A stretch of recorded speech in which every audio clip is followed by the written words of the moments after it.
Welcome back to the AAA MF YouTube channel. I hope you enjoyed the last video with the drag racing. Unfortunately, we didn't get my McLaren to go up against the 911 Turbo, but as with lots of filming, you can't ever plan everything because we actually ran out of time. But I hope you enjoyed it. Today, I'm in my 911 GT3 RS 4 litre, the white one, and we've got something very special for you. I think that the GT3 RS 4 litre is the pinnacle of GT3 engineering. It's got a manual gearbox, naturally aspirated engine, and it's got the hydraulic steering, and it's a real back to basics car. After the 997, they introduced electric steering and rear wheel steer. So this is a very analog car. Now, if you want a GT3 RS nowadays, you cannot get the manual gearbox. However, there is one car that kind of has the same ethos as this and has a manual gearbox, and that is the 911 GT3 Touring.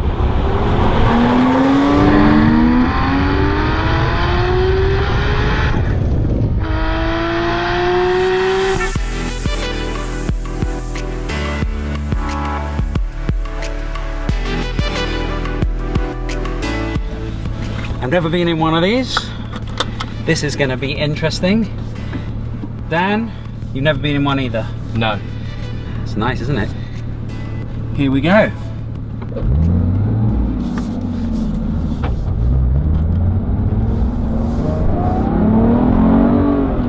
So what is this car? This is a 911 with a GT3 RS engine without the big spoiler on the back, and it has a manual gearbox. This car revs up to 9,000, which makes it pretty special. It's allowed to do that by having loads of carbon ceramic coating on the engine and all the engine internals. It's got the same power as my car, 493 brake horsepower, except this is the fuel injected engine, whereas mine had the old Metzger engine. This has the electric steering, mine has the hydraulic steering, and this has the rear wheel steer. So, same car, but quite different car.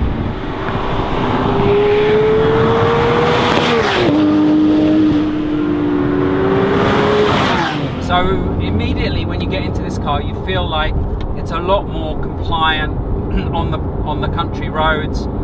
The suspension is a lot softer than my car. My car is obviously a track car and it's designed to go racing. This is designed for the road. So I guess ultimately this is going to be a better road car. But today we actually want to see which one is more enjoyable to drive. So let's go up to 9,000.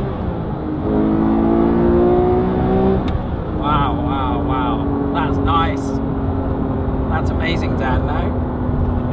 9,000 revs. Just makes you giggle, that does.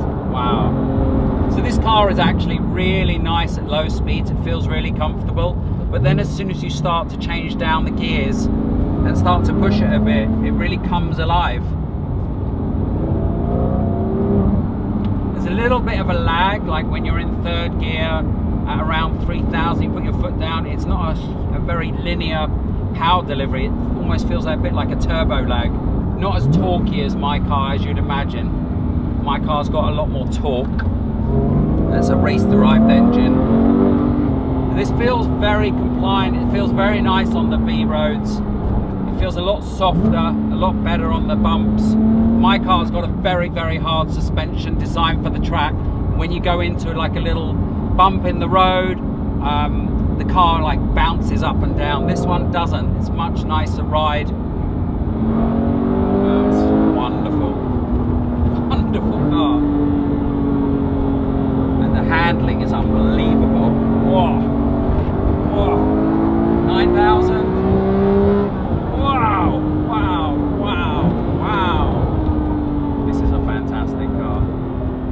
I would summarize it by saying that if you want a daily driver, this is the perfect 911. This car, Porsche have done a great job making this a perfect road car. Lucky 64 owners in the UK.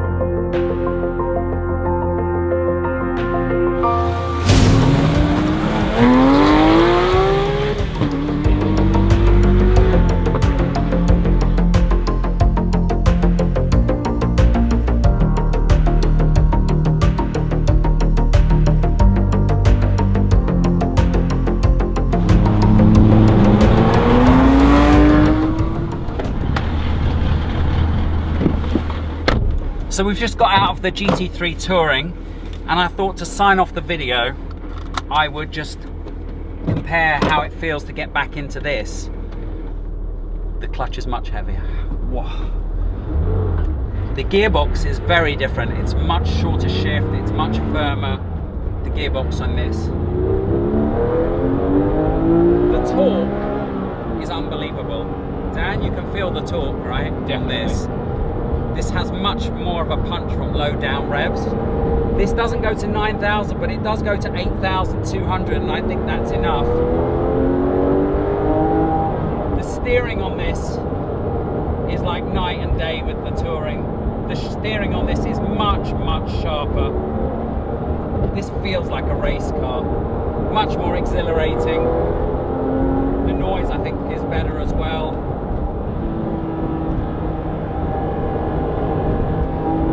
Yeah, I prefer this. I'm not selling this. However, if you're not one of the 600 in the world lucky enough to own one of these, the GT3 Touring is a pretty good alternative, especially if you're going to use it around town and use it quite often as a daily driver. But nothing compares to the 4-litre. There's nothing I've actually ever driven that compares to this car. I've driven an Enzo, I've driven a Huayra, I've driven a Carrera GT, I've driven quite a lot of special cars. Nothing compares to a 4-litre. Let me know what you think in the comments below. Thank you for watching. I hope you enjoyed, and please subscribe.